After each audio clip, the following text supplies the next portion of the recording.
After nga ng 12 hours nating biyahe guys, we are finally here in Matnog Port.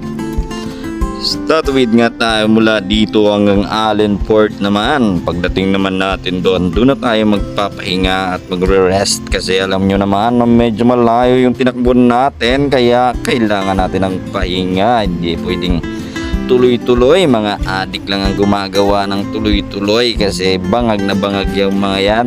Hindi tayo sumubok ng mga bagay na ganyan, kaya naman kailangan talaga natin ng pahinga.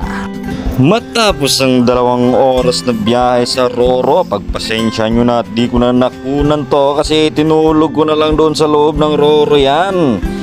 Andito na nga tayo sa Allenport. We are touching down Allenport right now. Then we are proceeding to our biyahe na ulit kasi we